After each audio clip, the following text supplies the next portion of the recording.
Is AI quietly making your agency more replaceable? Or is it revealing where your real value actually lives? Right now, content can be generated in seconds: blog posts, emails, website copy, even strategy outlines, which raises an uncomfortable question for agency owners. If the machine can produce the words, what are clients really paying you for? In this episode, we'll pull back the curtain on what AI actually looks like inside a working content agency. My guest is Victoria Cowan, founder of Wordplay Creative. When AI hit the marketing world, she felt what many writers felt at first: not hype, not instant adoption, but hesitation. And she shares what that actually looked like inside her day to day workflow. We talk about where AI genuinely helps, where it creates more work, and why discernment and strategic thinking are becoming even more valuable. As more agencies use the same tools, sameness becomes the default. If you're navigating how to use AI without being commoditized, this conversation will help you think more clearly about where your leverage really lives. Let's get into it.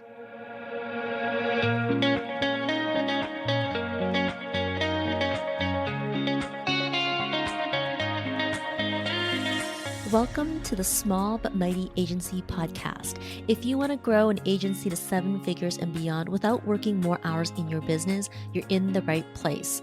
I'm your host, Audrey Joy Kwan. I know what it takes to build an agency, including supporting an agency owner in selling and exiting. I also have a master's degree in communications, specializing in organizational development. My team and I have worked behind the scenes of multiple 7-figure agencies and have coached and consulted with over 150 agency owners. All this to say, when you join us on the Small But Mighty Agency podcast, you get real world experience and practical tips that help you work less, earn more, and lead with integrity. So let's go.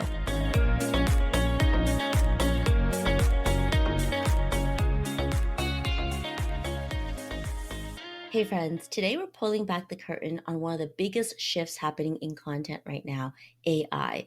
There's a lot of hype, a lot of fear, and plenty of hot takes. But the real question is, what does AI actually look like inside a content agency that's serving real clients with real deadlines? To dig into that, I'm joined by Victoria Cowan, writer, strategist, and founder of Wordplay Creative. She's built her business on thoughtful, human-centered storytelling, and she's been integrating new technology into her workflows in a very intentional way. We're talking about how AI shows up in her day-to-day operations, what's generally happening, what's getting in the way, and how she protects brand voice and originality in a world where content can start to sound the same.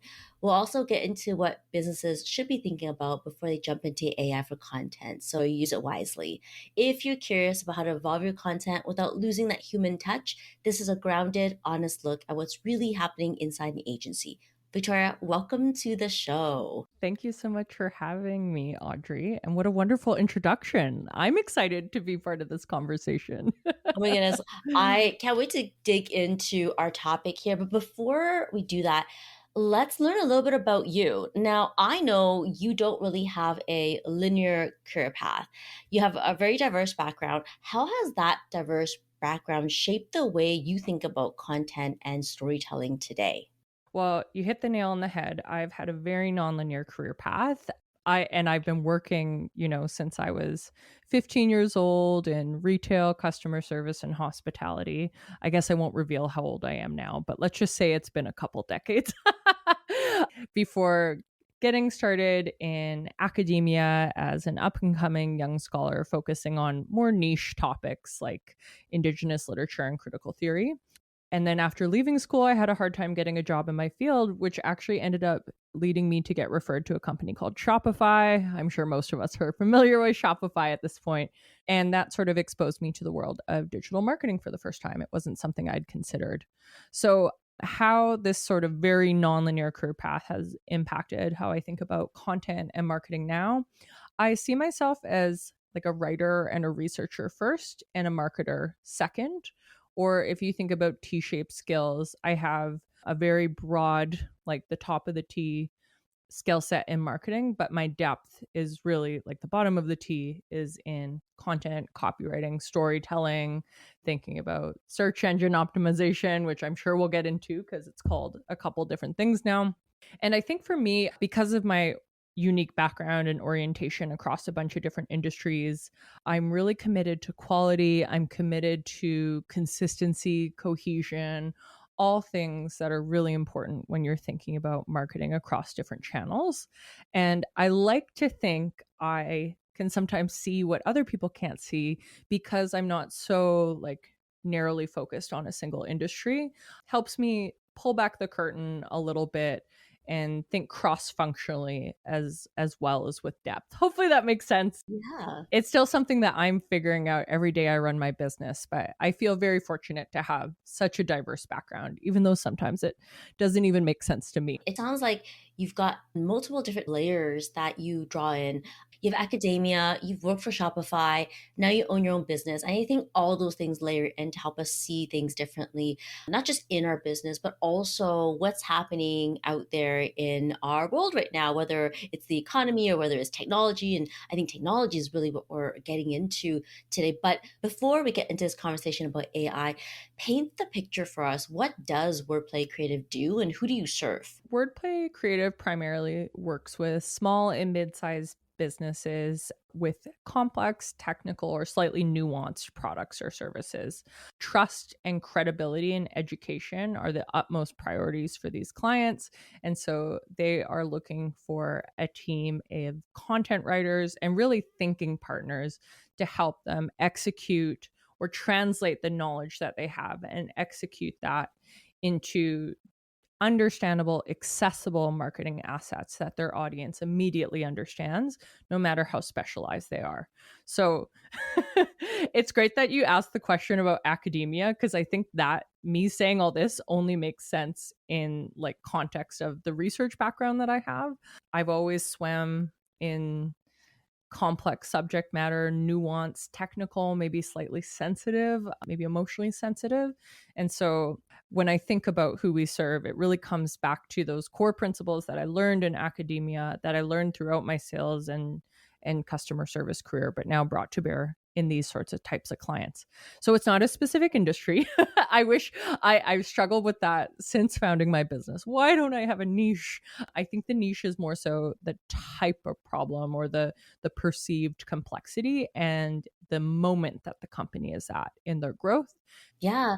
Everyone who knows me knows that I'm a big believer in having a niche and that's because it allows us to go deep. I can also understand the stage where you're at right now where you're exploring working with and finding more of that core ideal client, but nonetheless, because you have a vantage point right now in terms of how you're layering your academia brain into all of it, I'm just really interested in talking about how AI is showing up in your business. So why don't we really get into that? When did AI first become part of your workflow? Yeah, I think it was in the spring of 2023 is when I sort of became aware of this AI tsunami that seemed to hit LinkedIn and seemed to hit the marketing space. At least I got inklings of it. And that's when I first started to hear about like the tool that everyone uses, which is ChatGPT. At the time, my business partner and spouse, Anthony, he was interested in seeing how we could use that tool or use tools like that to speed up our workflow. Though I have to be honest, as a more like traditionally trained writer, if I guess if you can say that, I had a lot of hesitation and fear around the tool. I'm not afraid to admit that. I was like, "Oh my god, this is going to take my job." Like cuz it just the tools that are available are pretty incredible. So I have to give a lot of credit to Anthony for helping me reframe what I was experiencing as fear of the unknown into an opportunity. And so that's actually what led us to choose the tool, which a lot of people will be familiar with at this point. I believe it's created by Anthropic, which might be an offshoot of OpenAI. And the reason that we made an intentional choice in choosing Claude was because it could handle more long form creative writing with a bit more of a human sounding tone. Like it just seemed a little bit better at that, certainly at the time, than ChatGPT, which just sounded very rote and robotic, no matter how much you prompted it. And I will say, like, even I guess 2 years ago, learning to use those AI tools, that was incredible for us to be able to, yes, increase our productivity, increase our turnaround times, increase our output, and thus serve more clients. And I do think having those tools, at least at that certain cultural moment and that economic moment as well, allowed us to have one of our biggest years yet. it's interesting now because I think things have shifted where AI is seen as a more widely accessible tool.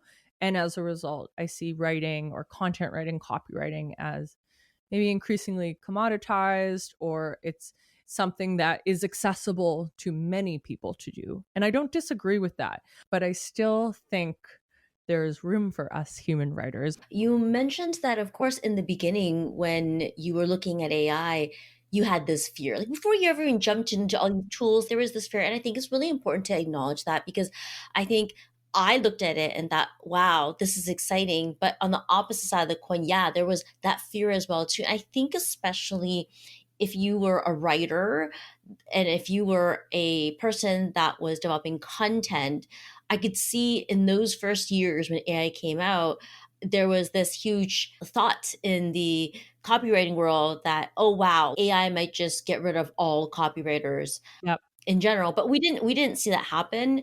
And I think what we saw is that AI still needs a critical thinker involved in a lot of the activities. So that leads me to the next question. Where in your agency are you actually using AI? So if you look at like different processes in a content agency, there's strategy, there's research, there's drafting and editing and repurposing. Those are just some things that are happening on the daily. Where is your agency actually using AI now? This is a really good question because I think I've seen different agencies and different writers take different approaches to this question, right? Some people will say, no, no, we only use AI to speed up the writing process. And I think that's even on my website currently, that we use AI to speed up the mechanical process of writing, which therefore means like we're literally using it for execution.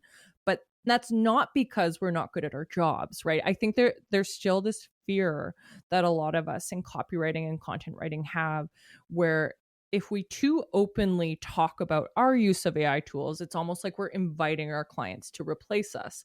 And I'm challenging myself to say that that's not necessarily the case and that's not what's happening. So this is funny. This is a really good example of me last night. So right now, my agency is what, Audrey, I think you would call a micro agency. It's kind of in a place where I'm reevaluating what our structure looks like.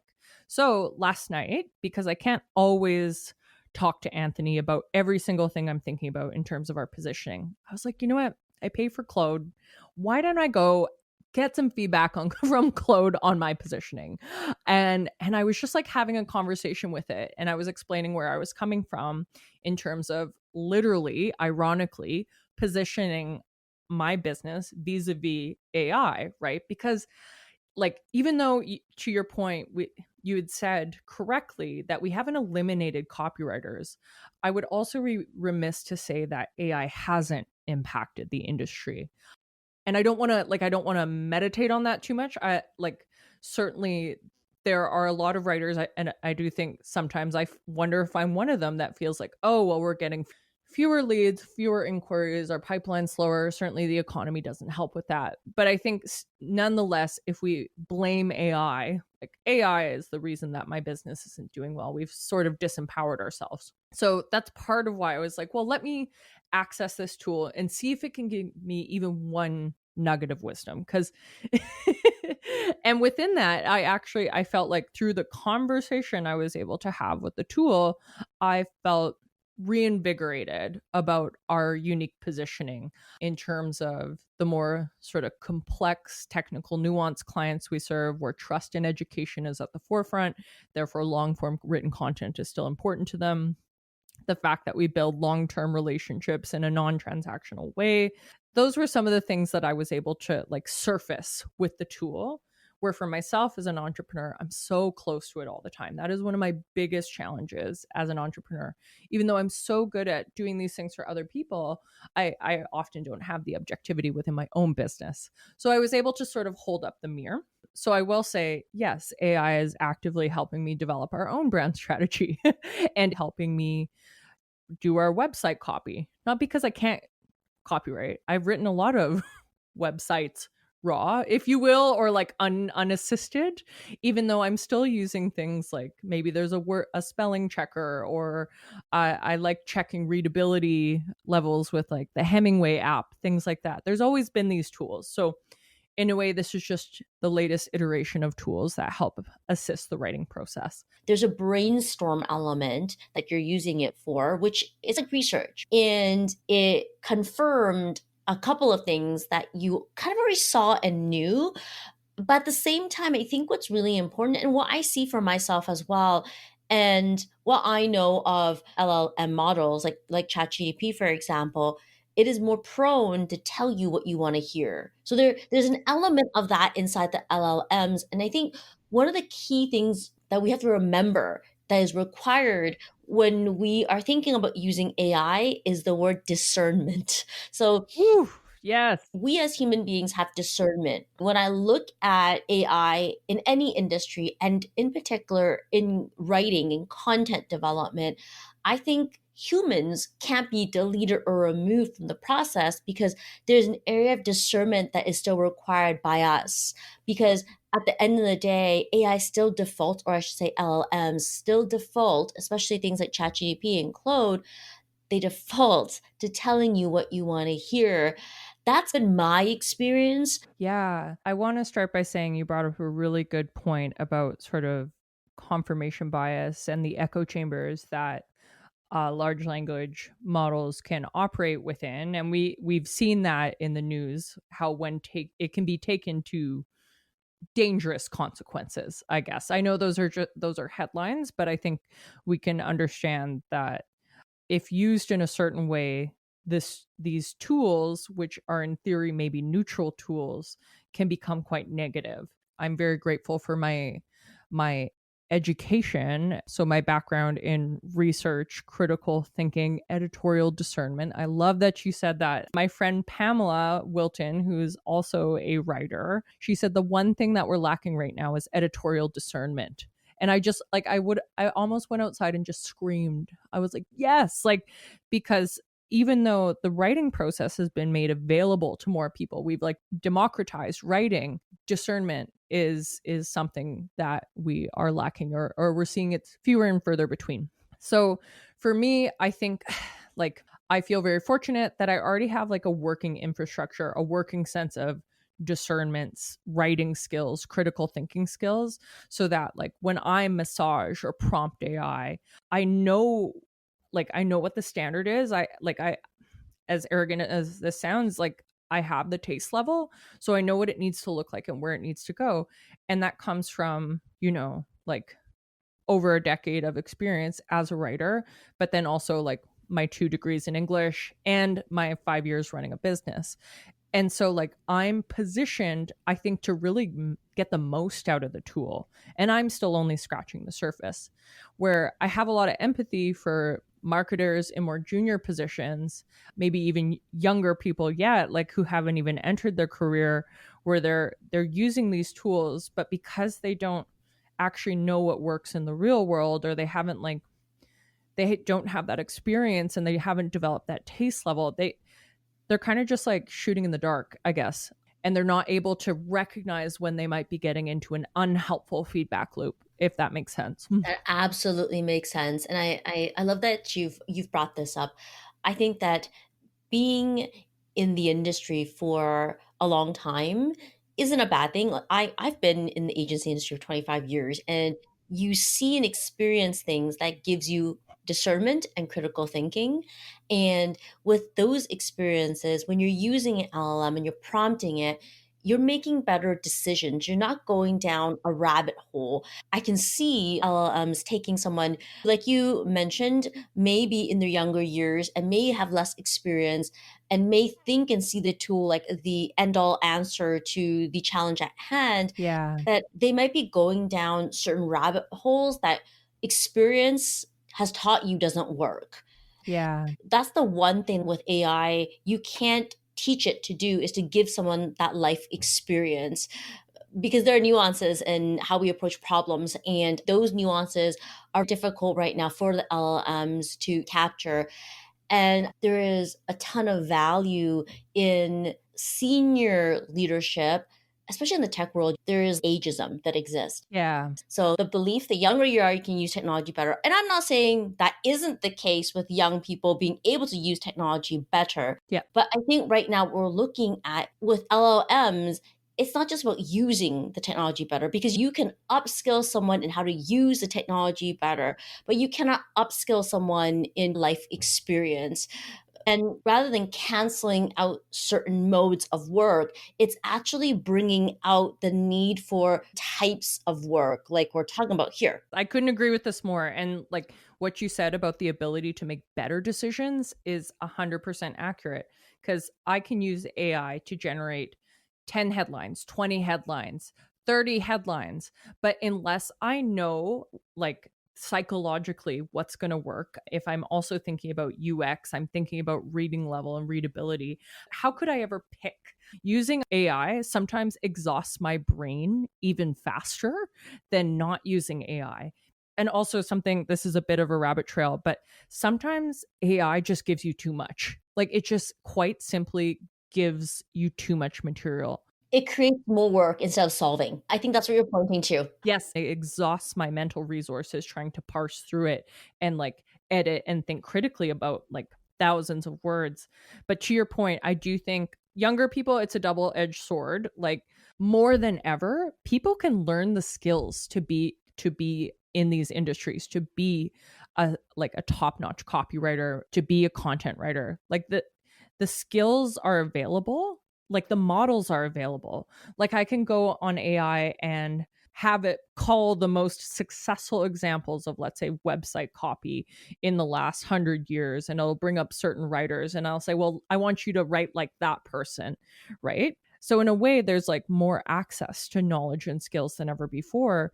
But if you don't have the filter of experience or critical thinking, or, well, common sense is not common, as we know, you're going to see it as an ultimate source of truth, and it's going to take you down different directions that might not be valuable anyways. Kind of what you're saying, it's going to take you maybe down the into a black hole, but it might not actually make sense in the real world. I want to talk a bit more about practices that people might be using on LLMs that could potentially lead to, like you just talked about, poor content, maybe even a brand risk or missed opportunities. What do you think are some best practices, and what do you think are some bad practices? A worst practice is to generate one thing one time and copy and paste that directly into your marketing assets. I think at this point we've seen that across social media. You can tell when something is like fresh from chat gpt with 10 emojis to match, and it's something like unlock pizza night, something like that, where it's like, wow, no human would ever say that. If that's the worst practice, what's the solution? Well, personally, through the content marketing communities I've been a part of, such as the Superpath community, I've been learning that people are using like custom GPTs. They're creating custom GPTs for their clients. Or if they don't do that, they're doing something that I'm doing now, which is upgrading to the pro version of an AI tool, such as Claude, so that you can actually upload project files.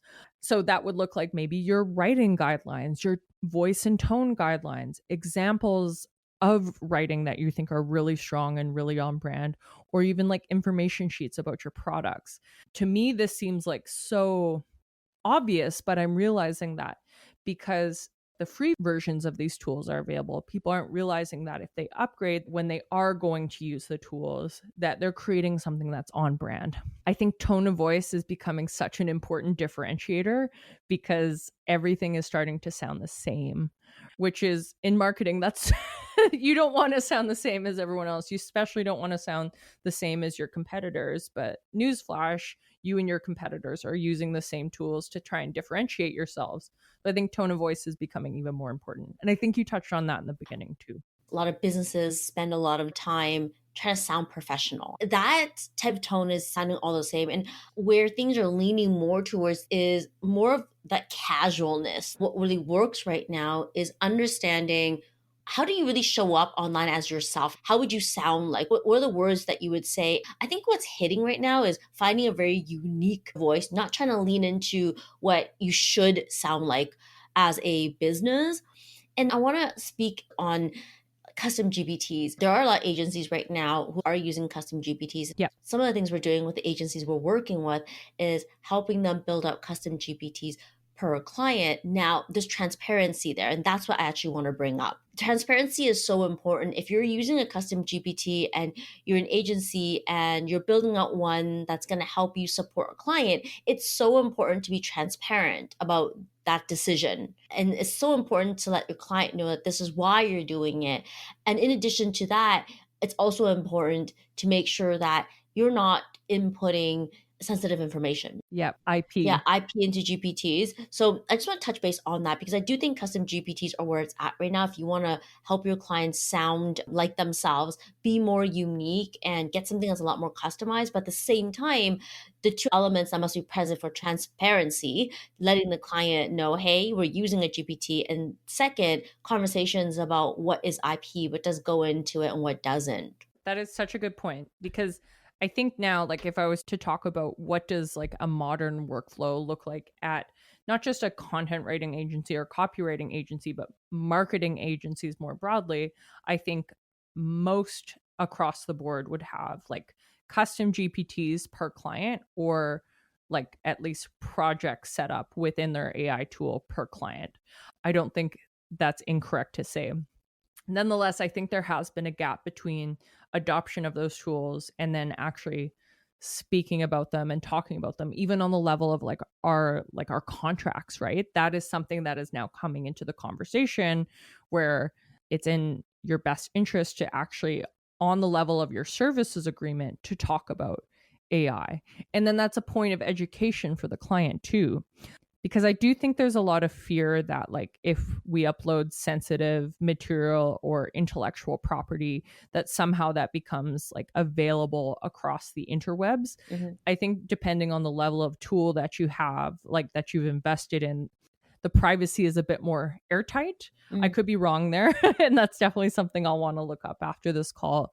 But I am with you when it comes to transparency and saying, like, hey, like, I've created this, I've uploaded these documents into it, and I use this as an assistant in terms of producing higher quality assets, let's say. Hopefully that's the goal, because if you're not focusing so much on like, oh, I don't know how to write this, or like, how many times prior to AI, I think for myself, have I struggled with writer's block or blank page syndrome, even though I'm quite an experienced writer? AI at least helps get me started. Like, it helps me spitball a little or throw spaghetti at the wall, like the brainstorming part that you were talking about. But nonetheless, some clients, they might be uncomfortable with that. So they need to be able to opt in or opt out. Okay. I love how we're talking about AI in the present. And we've talked about the challenges, we've talked about the opportunities. For your agency, where do you see the role of AI across the next 3 years? I think I ask myself that every single day when I make my coffee. What I want to start by saying is that, like, historically, my business has primarily served like quite a number of different sectors, but I'd say within that, there's a large B2B SaaS practice. So, working in software. And up until recently, the playbook in software companies was very much traditional SEO, which we've seen disrupt over this year.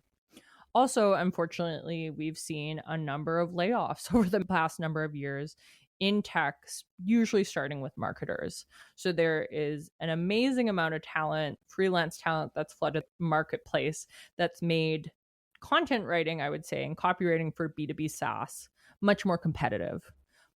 If anyone listening disagrees, please, I would love to talk about this. I would love to be wrong. I would love to be wrong. I'd love to hear your perspective. So within that, and when you think about tech, it's an innovation sector. It's about like being on the leading edge, the bleeding edge, what's new and next. It's very future focused. But within that, I find that like AI adoption has been all that much faster, as opposed to, let's say, more slower moving traditional or just simply slower moving industries. So, and this is what I'm actively working on with my positioning or repositioning right now, is that yes, I will never say no to B2B SaaS. I think I really understand the space. I've worked on a lot of different types of products. I really enjoy that type of work, but I also see it more as a red ocean, if you will, if you've heard the red ocean, blue ocean phrase.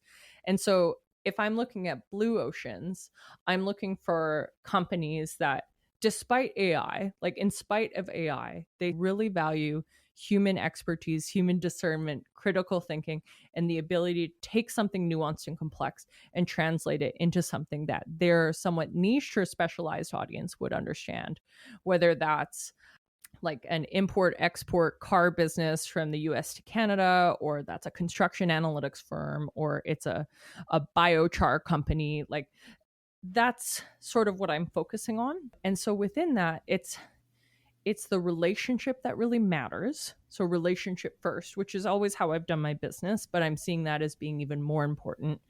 And we're not just a farm or a content mill. We are actually a thinking partner. We're a marketing partner with them. And so these values that I've always held in my business and just sort of implicitly brought to the table, these are now I'm seeing like I need to actually, in relation to AI, make these differentiators like and actually claim them a bit more. And so how do I think that AI will continue to be a part of or impact my content writing business over the next 3 years? Well, if I do it correctly, if I make the move that I'm trying to make, AI will continue to have its role as something that my team and I, we take ownership over, where we understand the changes and we can educate our clients on those changes, on those best practices, so that they can get better results from their marketing and the work that they do with us. But it won't replace us, I guess is what I'm saying. Putting AI in its junior position, even as a thinking partner to us, and in turn helping us be better thought partners to our clients. I do see the future of agencies leaning into strategic thought partnership. Yeah. AI is amazing at implementing and helping us implement quicker. And I think where that puts marketers at an advantage is coming alongside and being that very strategic partner. I don't want to plug into in this episode too much about what I think a strategic partner across the next 3 years will look like. And I think that'll be a great next episode. But I just want to share that I do think that is the direction that we're headed towards.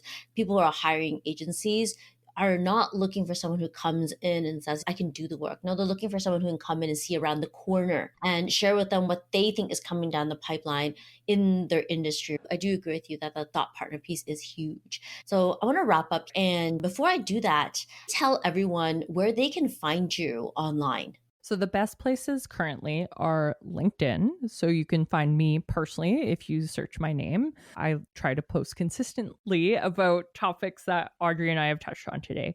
Also, the next best place is our website, which is wordplaycreative.ca. Totally welcome booking a call if you just want to do some low pressure industry shop talk, or you want to talk about a potential project that could use our expertise. That is the best way to get in touch with us. Thank you again for the opportunity to have this conversation. It was really fun and fruitful, and I'm leaving with lots of different takeaways and things to look into. Thank you for being here. Thank you for spending the time just to noodle on this topic. I know that we all don't have the answers, and I really appreciate just coming in here and being able to shoot the breeze on AI. Hey, thanks for hanging out with me at the Small But Mighty Agency podcast. If you enjoyed this episode, it would mean the world to me if you hit the follow or subscribe button in your podcast app and share it with a friend. I'll see you on the next one.